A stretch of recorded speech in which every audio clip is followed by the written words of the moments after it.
آمين. السلام عليكم ورحمة الله وبركاته. بسم الله الرحمن الرحيم. الحمد لله رب العالمين، وبه نستعين على أمور الدنيا والدين. أشهد أن لا إله إلا الله وحده لا شريك له، أشهد أن سيدنا محمدا عبده ورسوله لا نبي بعده. اللهم صل وسلم وبارك وكرم وعظم ومجد على حبيبنا وشفيعنا وقرة أعيننا محمد وعلى آله وصحبه أجمعين. سبحانك لا علم لنا إلا ما علمتنا إنك أنت العليم الحكيم.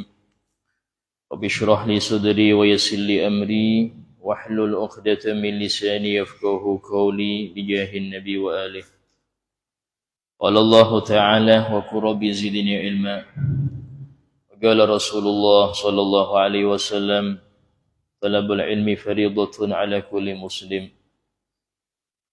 وقال الإمام الحبيب عبد الله بن علوي بن محمد الحجاج رضي الله عنه ونفعنا به في الدارين آمين. قال وعليك بالهدوء والسكينة، وإذا أحسست بالإنزال فاقرأ في نفسك من غير أن تحرك لسانك. قوله تعالى وهو الذي خلق من الماء بشرا فجعله نسبا وصهرا. والأفضل للناسك من التزود وتركه ما كان منهما أسلم لدينه وأصلح لقلبه وأجمع لفكره. Setelah beliau membahas tentang adab-adab makan dan minum, beliau membahas tentang adab seseorang ketika mendatangi pasangannya, yang mana hal tersebut termasuk salah satu daripada ibadah. Dalam suatu hadis yang panjang ketika Nabi menjelaskan tentang berbagai macam sedekah, beberapa orang fakir lapor mengadu kepada Nabi. Disebutkan, ya Rasulullah, dhahaba ahlud dusur bil ujur. Wahai Rasulullah, orang-orang kaya itu pahalanya lebih banyak dari kita. Yusallun kama nusalli wa yasumun kama nasum wa yatasaddaqun bifadli amwalihim. Mereka sholat, kami juga sholat. Mereka puasa seperti kita puasa, dan mereka bisa sedekah dengan kelebihan harta mereka. Dan Nabi SAW adalah bapak untuk seluruh umat. Mau umat yang kaya atau yang miskin, semuanya itu mengadunya kepada Nabi Muhammad. Maka Nabi dengan bijaksana mengatakan, bukankah sudah Allah jadikan di setiap tasbih itu sedekah? Di kulli tahlilatin sedekah. Setiap bacaan la ilaha illallah itu sedekah. Wa tu'inu 'alal ma'ruf sedekah. Engkau membantu kebaikan itu sedekah. Bahkan Nabi di dalam masalah sedekah itu menyebutkan wa fi bud'i ahadikum sedekah. Di dalam engkau mendatangi pasanganmu itu ada sedekah. Maka sahabat bertanya, ya Rasulullah, ayati ahaduna syahwatahu walahu fihi ajr. Ya Rasulullah, apakah ketika seseorang itu melampiaskan hawa nafsunya terus ada pahala di situ? Maka Nabi balik bertanya, apakah jika dia melampiaskan nafsu itu kepada yang haram, apakah ada dosa? Jelas ada dosa, ya Rasulullah. Seperti itu juga. Jika dia melampiaskannya kepada yang halal, maka juga ada pahala. Sehingga dalam hal ini, beliau Al-Habib Abdullah Al-Haddad juga menjelaskan di antara sunnah-sunnah ketika mendatangi pasangan itu, sebelum mendatangi membaca Bismillah, Allahumma jannibna syaitan, jannibna syaitan ma razaqtana. Ini dibaca sebelum, ya. Allah, jauhkanlah kami dari syaitan, dan jauhkanlah syaitan dari rezeki yang sudah engkau tetapkan untuk kami, yaitu anak. Sebutkan barang siapa yang ketika mendatangi pasangannya dia membaca doa tersebut dan dia diberi rizki anak dengan sebab hubungan tadi, maka terjaga anak itu daripada tipu daya syaitan. Artinya adalah dia dalam penjagaan Allah. Kalau memang bermaksiat, dia tidak sampai terjerumus terlalu dalam karena doa daripada orang tua. Beliau mengatakan, dan hendaknya wastur nafsaka wa ahlak bithawbik, yaitu ketika hubungan ini tetap menutup badan ya, dengan pakaian atau dengan selimut. Nah, ketika seorang itu merasakan mau inzal, kata beliau, maka baca di hati ayat wa huwal ladzi khalaqa minal ma'i basyara. Dan ini insyaallah ditakdirkan anak tersebut menjadi benih tersebut menjadi anak. Itu diantara ikhtiar para salafun saleh disebutkan menjadi anak yang soleh ketika hendak keluar itu membaca ayat tersebut di hati, bukan di lisan, karena haram berzikir ketika tersebut. Wal afdhal linnasik minat tazawwud, dan yang paling utama untuk orang yang dia ahli ibadah ya, maka untuk dia bagaimana yang afdol adalah untuk menjaga agamanya. Jadi di antara nawaya, niat-niat solehah seorang itu menikah adalah pertama untuk menjaga dia dari kemaksiatan. Dalam suatu hadis Nabi SAW bersabda, ya ma'syarasy syabab, man istata'a minkumul ba'ah falyatazawwaj. Wahai para pemuda, barang siapa yang dari kalian mampu untuk al-ba'ah. Ba'ah ini mampu untuk mahar dan nafkah sehari semalam setelah pernikahan. Falyatazawwaj, maka hendaknya dia menikah. Fa innahu aghaddu lil basar wa ahsan lil farj. Karena menikah itu lebih menjaga pandangan dan lebih menjaga pada kemaluan, artinya tidak sampai berzina. Kemudian faman lam yastati, tapi barang siapa yang enggak mampu, artinya tidak memiliki modal untuk nikah ya. Modal di sini enggak harus Anda punya puluhan juta untuk acara-acara, tidak. Ya. Karena kalau seperti itu maka mempersulit ibadah. Zaman sekarang ini kita terlalu menjadikan tradisi ini suatu yang wajib. Oh, harus banyak, harus nyewa gedung, harus gini. Itu yang bikin akhirnya banyak orang sudah waktunya nikah enggak nikah. Karena syarat-syarat yang enggak pernah disebutkan oleh syariat, tapi dijadikan syarat di dalam tradisi kita. Ya. Karena itulah Nabi SAW pernah bersabda, aktsarun nisa'i barakatan aqalluhunna muhura. Perempuan yang paling banyak berkahnya, yang paling sedikit maharnya. Artinya tidak nuntut banyak. Karena tujuannya ini sama-sama menjaga diri dari kemaksiatan. Tujuan nikah seperti itu. Bagaimana bisa menjaga diri dari kemaksiatan? Bagaimana bisa menjadi masing-masing itu memiliki ibadah yang tidak bisa dikerjakan oleh orang yang single. Apa itu? Untuk suami dia sabar dengan pasangan, mencari nafkah untuk dia, mendidik dia. Untuk sang perempuan, jihad terbesar dia adalah melayani suami. Ketika seorang perempuan itu tanya kepada Nabi Muhammad, mengadu bagaimana para laki-laki itu mendapat keistimewaan bisa menjadi syahid karena mereka diizinkan untuk jihad. Maka Nabi menjawab bahwasanya husnu taba'ulihin ya'dilu jihad fisabilillah. Bahwasanya bagusnya pelayanan mereka kepada para pasangannya itu menyamai jihad di jalan Allah. Bukan tahajudnya, bukan baca Qur'annya yang banyak, bukan. Tapi bagaimana dia bisa menjadi istri yang menyenangkan suaminya. Itu sudah jihad terbesar. Tapi karena ini ibadah terbesar, jarang perempuan yang bisa melakukannya. Banyak yang kadang-kadang sering tahajud, sering baca Quran, tapi kepada suami kurang. Maka ini nilainya sedikit. Karena ibadah terbesar bukan di situ.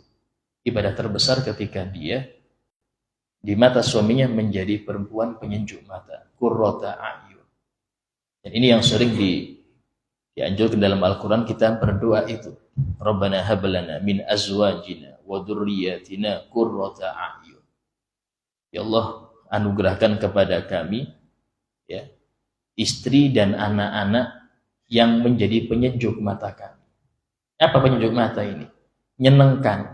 Ketika dilihat itu menyenangkan. Ucapannya menyenangkan, perilakunya menyenangkan. Itu namanya qurrata a'yun. Gak perlu orang anak itu mikir ngasih duit orang tua, gak perlu. Sering ngirim duit tapi ucapannya pedes. Sering ngirim duit tapi gak pernah jenguk. Ini gak diperlukan itu oleh orang tua. Orang tua itu yang pingin qurrata a'yun, yang menyenangkan orang tua. Apa?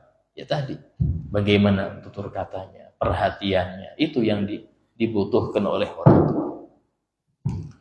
Nah, kemudian wa yakrahu karaha syadidah liman la zaujata lah, dan sangat makruh bagi orang yang belum memiliki istri atau tidak memiliki istri an yatafakkar fi sya'nin nisa, untuk memikirkan tentang perempuan, at-tafkir alladhi yahmilun nafsa 'alal mail ilahin, yang mana memikirkan itu sampai menjadikan dia itu condong atau senang ke perempuan. Ini mikir ya, apalagi melihat. Ya, melihat ya macam-macam sinetron yang di situ ada perempuannya. Yang belum ada istri itu nggak boleh. Kenapa? Ya karena kalau ketika ada keinginan, ya nggak ada pelampiasannya. Sehingga dalam hal ini, seseorang ketika dia itu tidak memiliki pasangan, Nabi SAW mengatakan miskin. Rajulun la zaujatalah. Kasihan. Laki-laki yang belum ada pasangan. Akhirnya begini lagi, miskinah. Imra'atun la zaujalaha. Kasihan perempuan yang belum ada suami. Umar bin Khattab, beliau mengatakan, seumpama masih tersisa umurku 1 hari atau 2 hari, aku tidak suka meninggal dalam keadaan gak punya pasangan. Kenapa? Karena ibadah yang besar adalah ketika seseorang itu memiliki pasangan. Ibadahnya di situ. Apa ibadahnya? Ya sangat banyak. Bahkan disebutkan dalam suatu hadis, sholatul muta'ahil afdalu min sholatil azib bisab'ina marrah. Sholatnya orang yang sudah berpasangan itu lebih unggul 70 kali sholatnya orang yang jomblo. Kenapa demikian? Karena pikiran dia itu terbercabang. Orang kalau mikir di sendiri aman sudah, nggak mikir apa-apa. Tapi ketika dia punya pasangan, ibadahnya di situ. Ustaz kan ada istilah bulan madu, iya, tapi sebulan aja Pak. Sisanya bukan bulan madu lagi. Sayyidina Ali bin Abi Thalib beliau mengatakan an-nikah farahuhu syahr wa hammuhu dahr. Nikah itu senangnya sebulan aja. Sisanya ya pusing aja dia. Tapi pusing itulah yang membuat rontok dosa-dosa dia. Pusing itulah yang membuat dia ini naik derajat tanpa harus banyak ibadah. Apa itu? Mikirkan bagaimana mendidik istri, mendidik anak itu berat, ibadah berat itu. Tapi untuk itulah kita ini diperintahkan, ya. Sehingga Nabi SAW bersabda, tazawwaju tanakahu, nikahlah kalian, fa inni mubahin bikumul umam yaumal qiyamah, karena aku akan berbangga dengan kalian kepada umat-umat yang lain nanti di hari kiamat. Ini diantara fadilahnya. Kemudian fa illam yastati, kalau memang dia tidak mampu untuk menikah dikarenakan mungkin kurang dana atau bagaimana, fa alaihi bisawm, maka banyak dia puasa sunnah. Banyak dia puasa sunnah, fa innahu yukasirus syahwah. Karena puasa itu bisa menundukkan nafsu ya, bisa melemahkan nafsu. Itu diantara adab seseorang ini ketika menikah. Bahkan di dalam fikih sendiri, hukum menikah itu bermacam-macam. Ada kalanya nikah itu wajib. Kapan itu? Ketika seseorang ini kebanyakan maksiatnya urusan syahwat. Ya maaf. Orang yang senang pacaran itu masuk level wajib. Wajib nikah. Wajib dinikahkan. Kenapa? Karena dia sudah nyampe level sudah pacaran. Ya jelas istilahnya mungkin pelukan, mungkin ini. Itu sudah wajib. Nah, orang tua kalau lihat anak demikian dan dia tidak mau segera menikahkan anaknya, dia ikut nanggung dosa. Dia ikut nanggung dosa. Kenapa? Karena ini anak sudah ke level wajib nikah. Bahkan di dalam fikih, seseorang yang merdeka itu nggak boleh menikahi perempuan yang budak. Nggak boleh. Kenapa? Nanti anaknya budak juga. Kecuali kalau dia nggak punya mahar untuk melamar orang merdeka. Ya. Dan dia khawatir zina, hukumnya boleh dia menikahi seorang budak. Boleh. Kenapa? Karena khawatir zina dan nggak punya mahar untuk melamar perempuan yang merdeka. Kalau budak kan murah, melamarnya murah. Nah ini hukumnya tidak apa-apa dia. Kenapa? Karena memang seseorang itu ketika diberi oleh Allah nafsu, tidak serta-merta Allah itu menyuruh kita menghilangkan nafsu itu, tidak. Tapi Allah menyuruh kita mengarahkan nafsu itu kepada yang halal. Allah Ta'ala berfirman dalam Al-Quran, "Faman adlamu mimman ittaba'a hawahu bighairi hudan minallah." Siapakah yang lebih dolim dari seseorang yang mengikuti hawa nafsunya tanpa ngikutin petunjuk dari Allah. Artinya dalam ayat itu, kedoliman itu kalau melampiaskan nafsu kepada yang haram. Kalau mungkin nafsu kepada yang halal nggak dolim. Allah kasih kita nafsu makan, silahkan makan, tapi yang halal. Jangan sampai kita terlalu kenyang. Allah kasih kita nafsu kepada nafsu kawin ya. Itu silahkan, tapi dengan cara nikah, bukan zina. Ini semua sudah Allah atur.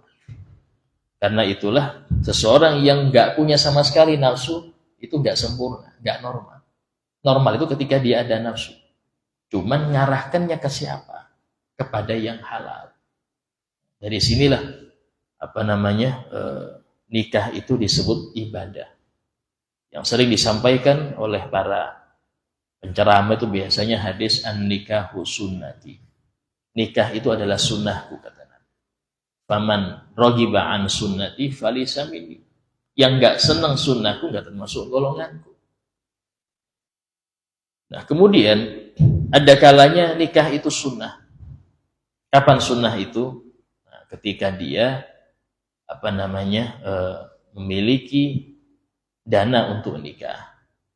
Dan ada hasrat tapi tidak terlalu menggebu. Ada hasrat nikah, keinginan untuk menikah, dan ada dana, sunnah. Tapi kalau kurang salah satunya, tidak sunnah lagi. Ustaz, saya punya dana, Ustaz. Cuman saya ini kurang hasrat, kurang pengen nikah. Jangan, nggak usah. Nggak sunnah untuk Anda. Kenapa? Khawatir nyanyiakan pasangan. Cuman yang repot kayak gini ya teman-teman. Orang tua nyuruh anak nikah, sementara anak ini nggak ada keinginan nikah. Bukan berarti melenceng, enggak ya. Memang kurang ada semangat nikah itu enggak ada. Ini bagaimana? Sementara orang tua nyuruh. Dan laki-laki itu khawatir kalau saya nikah nanti nggak tak perhatikan dia, kasihan.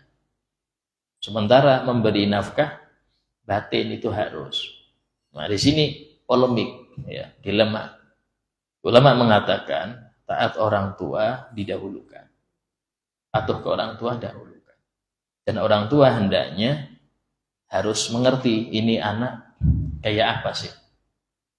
Itu harus mengerti. Khususnya perempuan ya. Karena itulah untuk anak perempuan itu dia nggak bisa mencari sendiri. Sehingga orang tua wajib mencarikannya. Dengan yang mana? Yang soleh. Pernah suatu kali Sayyidina Hasan al-Basri ditemui oleh seseorang yang dia mengatakan, ya Imam, saya ini punya seorang putri yang ngelamar ini banyak.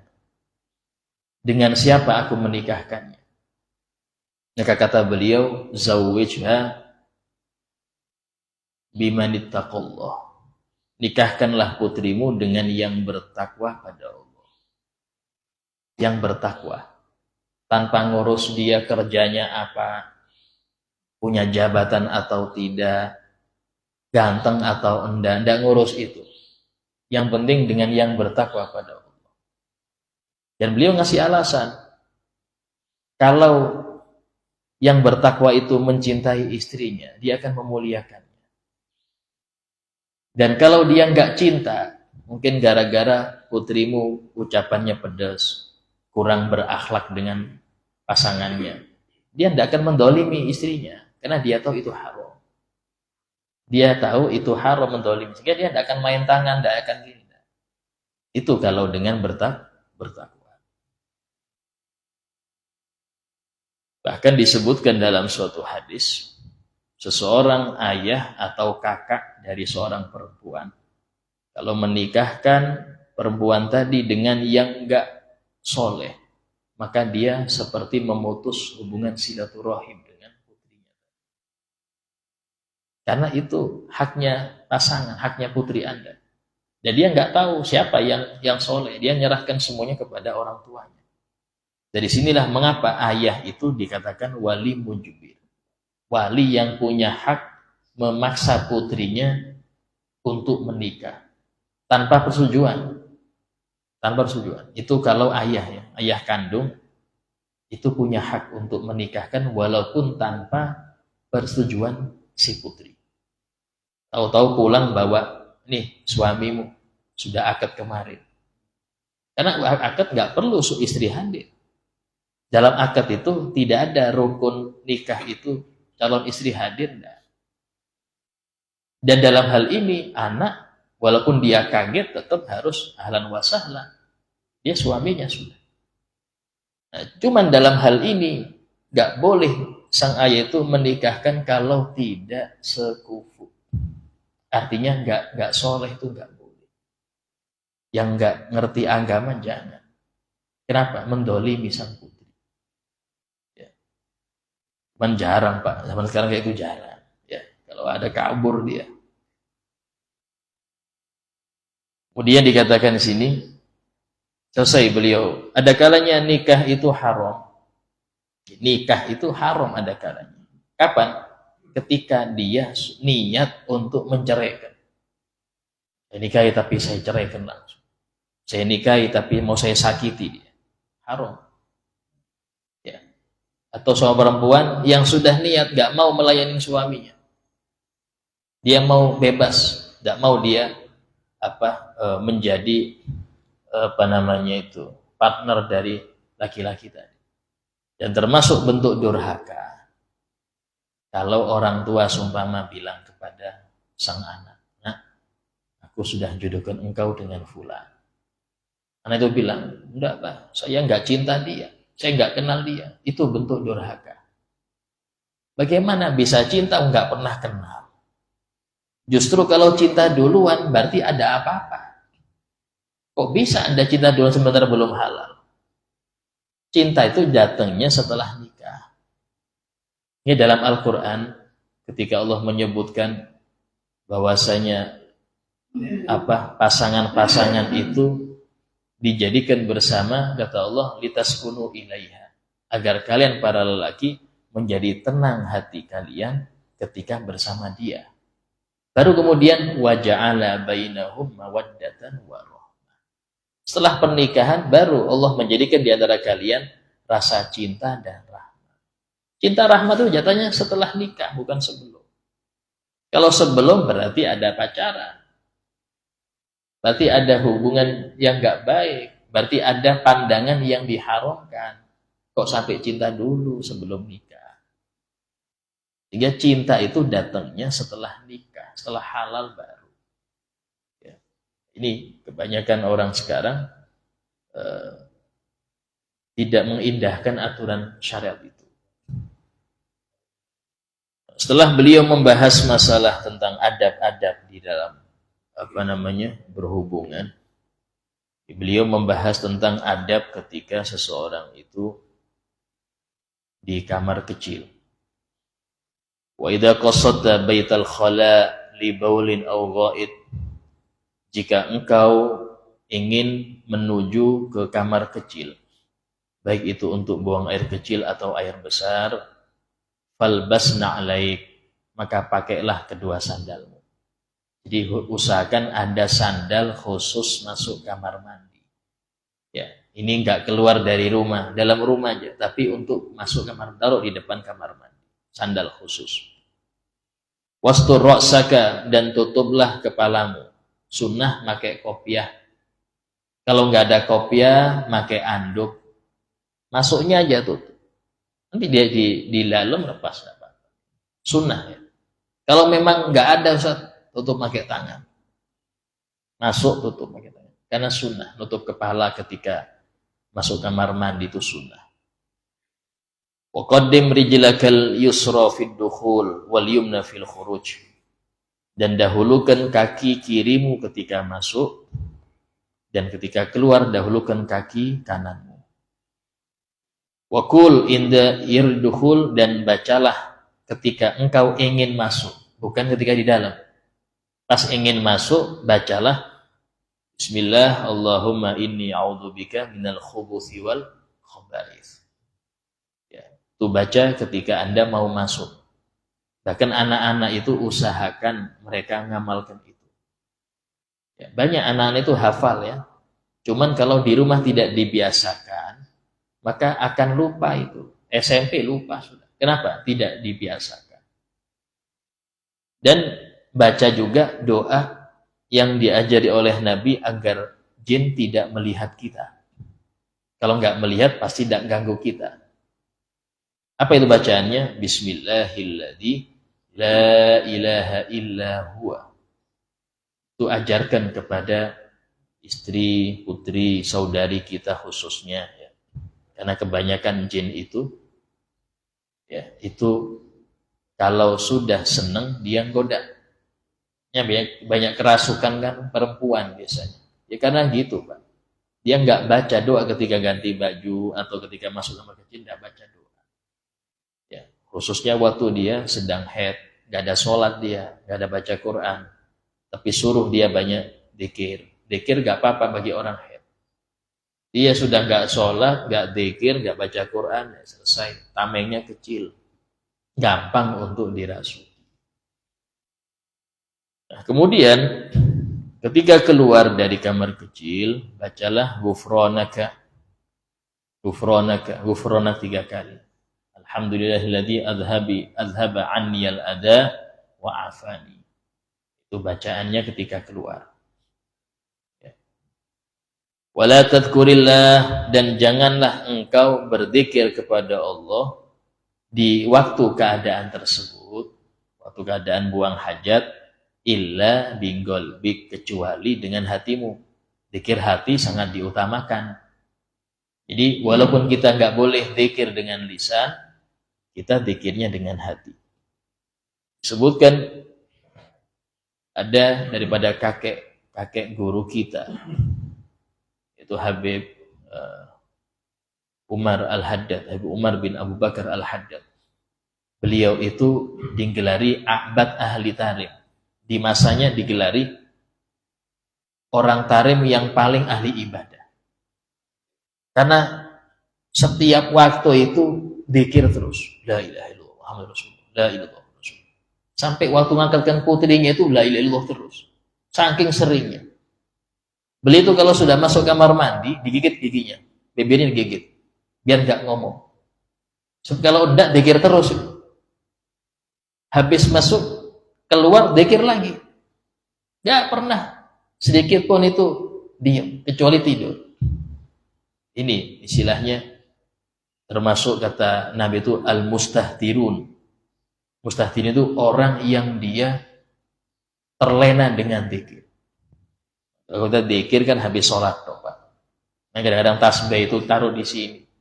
Kalau selesai sholat gak tasbih lagi, gak kepake tasbih itu. Padahal zikir itu Allah perintahkan udzurullaha dzikron katsira. Berzikirlah dengan zikir yang banyak. Yang banyak maksudnya apa? Kapanpun. Di waktu kapanpun. Selain di waktu-waktu yang Anda fokus. Waktu khutbah Jumat jangan berzikir. Kenapa? Karena harus fokus dengan apa yang Anda dengar. Nah, kemudian wala tastashib syai'an maktuban alai ismu ta'ala. Ketika masuk kamar kecil, jangan membawa sesuatu yang ada tertulis nama Allah. Karena itulah biasanya maaf kaos la ilaha illallah, ada itu kan kaos tauhid ya. Itu bagus, cuman kalau ke kamar kecil jangan ikut dimasuk itu kaos. Kalau Anda cuci jangan campur dengan cawat, Pak. Maaf. Itu ada kalimat Allah di situ. Nyucinya khusus. Jangan ada campur dengan sesuatu yang kotor, jangan. Sehingga menurut kita, saran saya, tidak perlu nulis seperti itu di kaos. Kenapa? Karena rentan kita menghinakan. Wis cukup di hati Anda. Kalau memang Anda punya pengen poster, taruh di atas yang tempat-tempat yang mulia. Dan maaf, saya kadang-kadang lihat ucapan Bismillahirrahmanirrahim di bawah jok motor, Pak. Ini kayak apa? Tiap hari Anda dudukin di situ di atas Bismillah. Bagus, dia pengen, ini shop saya, bangga Bismillah. Iya, naruhnya yang benar dong. Naruhnya yang benar. Ya. Jadi memuliakan itu penting. Foto presiden aja, kalau kita taruh samping tong sampah, bisa kena tangkap kita. Ini presiden. Yang mana jabatannya itu dari manusia. Bagaimana hal yang tinggi, yang maha tinggi. Foto ulama aja. Foto ulama, sumpah. Ya, kita jadikan penutup toko, sumpah. Itu ulamanya kalau lihat marah dia. Masa foto saya jadi penutup warung? Ini jangan. Namanya menghinakan. Muliakan mereka. Ya. Sehingga membawa nama Allah atau nama Rasulullah ketika masuk ke masjid jangan. Caranya apa Ustaz? Ya titipkan kepada orang yang di luar atau taruh luar. Hilang nanti. Nah, ini repot juga. Taruh luar hilang Ustaz. Wala ta'bas, jangan bermain-main di dalam kamar kecil. Wala tatakallam, jangan berbicara illa lidharurah, kecuali kalau darurat. Contoh darurat apa? Sudah masuk ya. Gayungnya enggak ada. Ada gayung di sebelah, gitu. Ngomong darurat enggak masalah. Wala tarfa min thawbik illa al-qadr alladhi yukhsha 'alaihi tanajjus. Dan jangan mengangkat pakaianmu kecuali sampai kadar yang engkau khawatir kena najis. Dari sini maaf, buang air dalam keadaan telanjang makruh.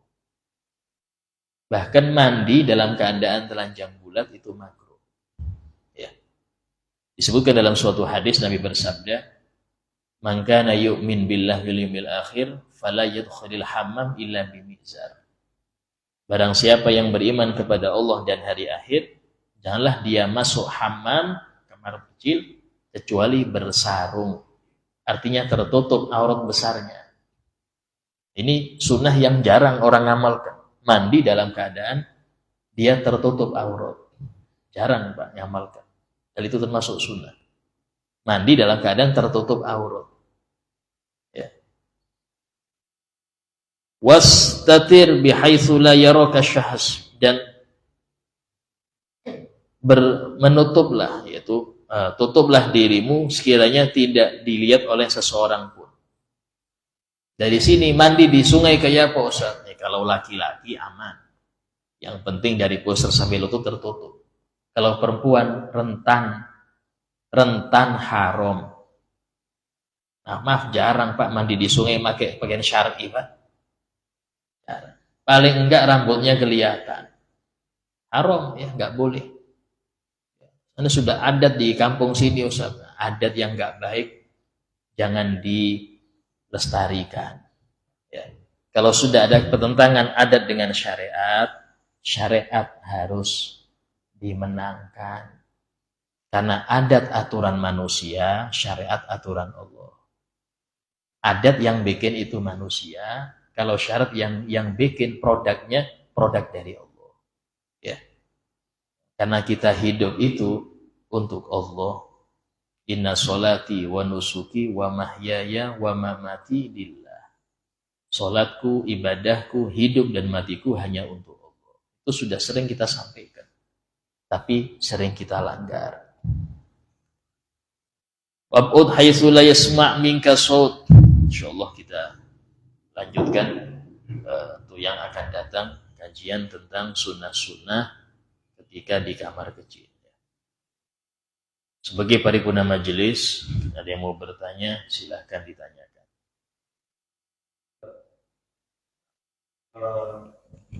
Sebenarnya apa pokok dasar atau syariat kita sebagai orang tua ya, orang tua laki-laki atau seorang tua perempuan, apa yang harus kita lakukan manakala anak kita itu sudah yang menurut pandangan sekarang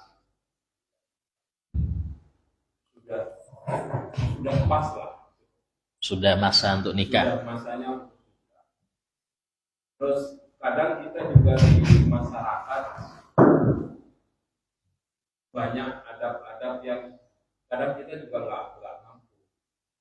Apa sebenarnya syariat yang pokok kita yang harus lakukan sebagai orang tua? Atau kalau perempuan kita nerimanya seperti apa?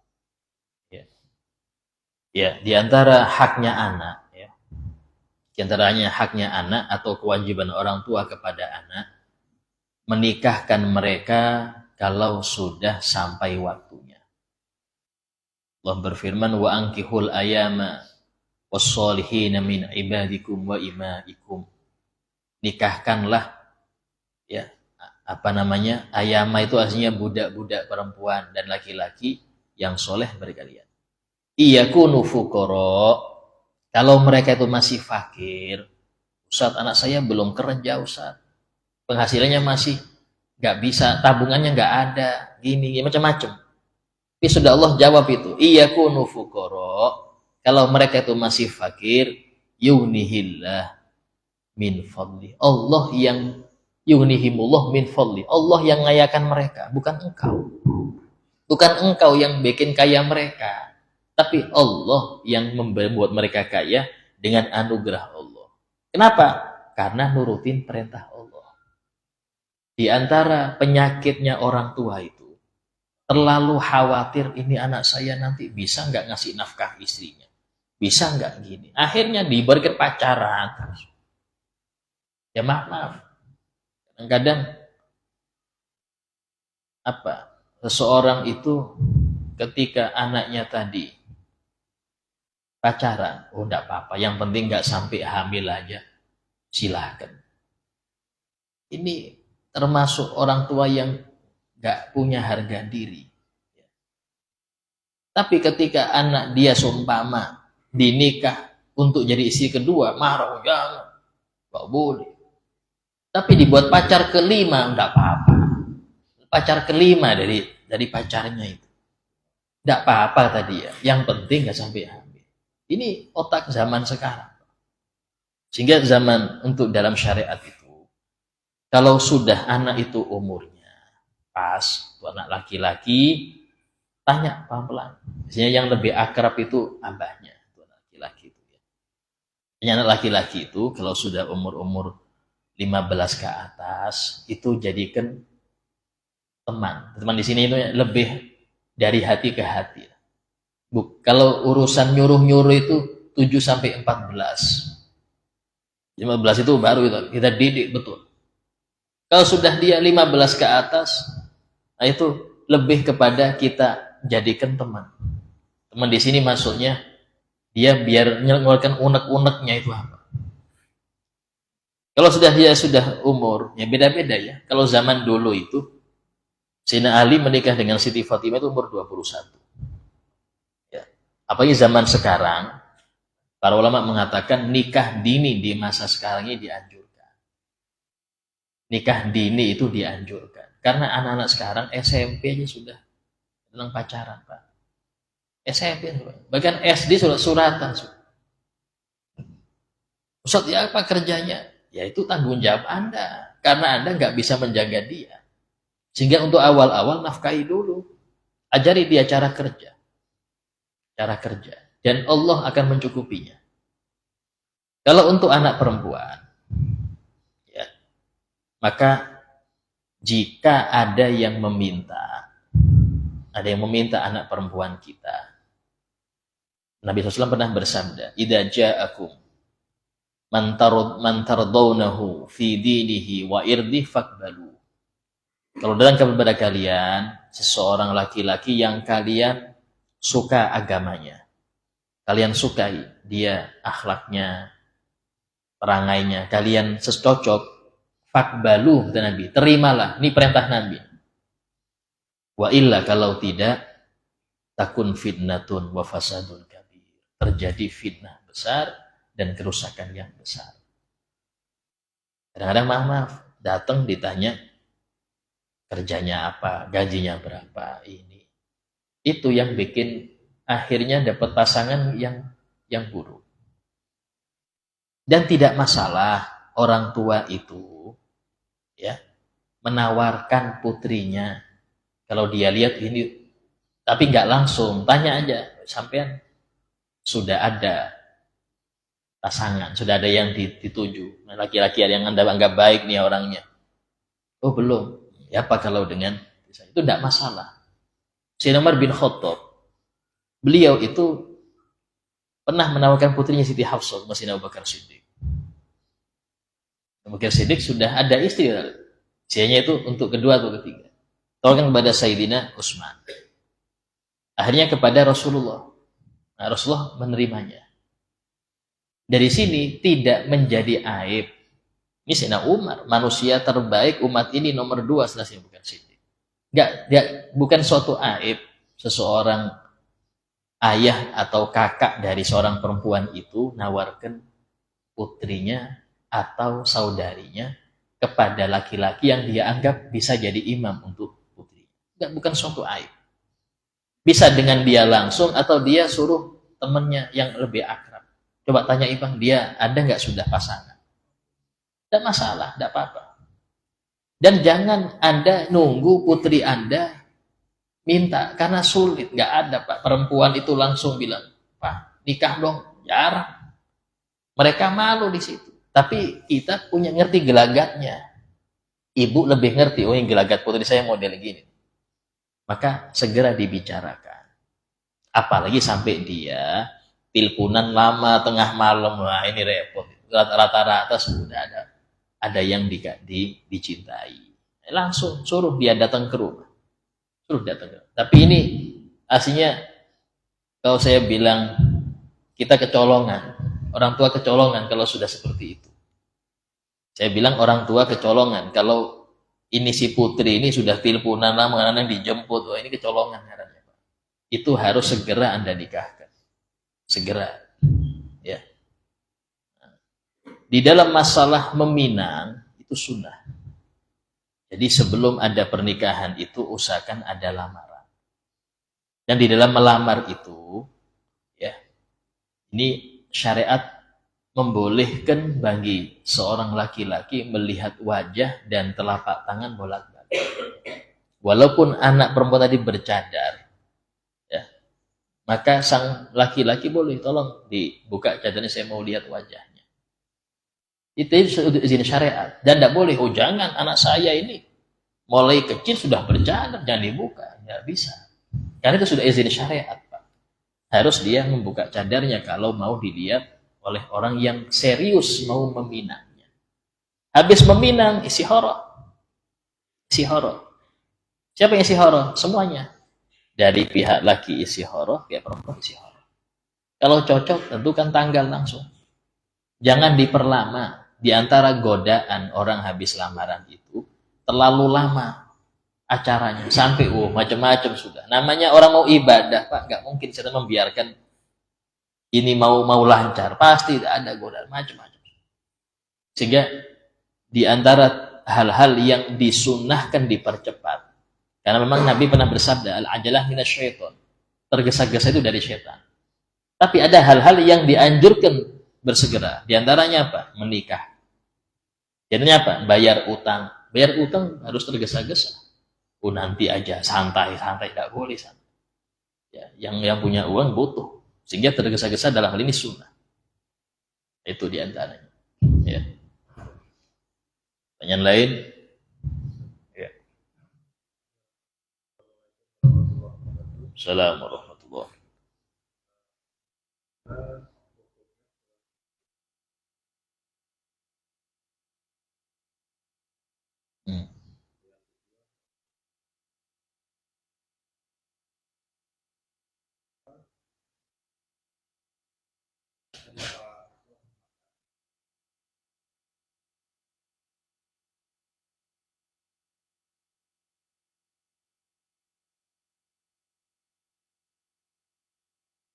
Nah, ya. Pemakaian KB, ya. Jadi dalam fikih itu ada istilah tahdidun nasl. Tahdidun nasl, ada istilah qat'un nasl. Kalau KB itu bertujuan untuk mengatur kelahiran. Ya. Sekarang tujuan Anda ngatur kelahiran apa? Kalau dia khawatir nggak bisa ngasih makan, haram. Khawatir saya nggak bisa ngasih makan. Yang ngasih rezeki bukan Anda, Allah. Masing-masing anak Anda itu sudah tertulis rezekinya. Tapi lewat Anda, karena mereka lemah masih. Lewat Anda rezekinya. Jadi kalau alasan karena nggak bisa ngasih rezeki, nggak bisa ngasih makan, haram. Kalau nggak bisa didik, Ustaz, nggak apa-apa. Atau biar nggak repot. Jadi nunggu besar dulu yang pertama, nanti baru ada lagi. Itu nyampe level makruh. Kok bisa makruh, Ustaz? Iya, karena tujuan nikah memperbanyak anak. Nabi SAW bersabda, tadi hadis yang saya sampaikan tadi itu, tanakahu tanasalu taksuru. Nikahlah kalian, beranak pinaklah kalian, sehingga kalian jadi banyak. Itu hadis Nabi itu. Karena aku bangga dengan banyaknya umatku nanti di hari kiamat. Jadi kalau seumpama disuruh hanya 2 anak, itu untuk yang maaf koruptor, tidak apa-apa 2 anak, biar nggak banyak koruptornya. Yang maling-maling itu biar 2 aja. Tapi untuk yang ahli masjid, yang ini banyakin, agar yang di masjid tambah banyak. Ya. Karena dalam hal ini al-irqa dasas kata Nabi, rahim itu pengaruh. Ya.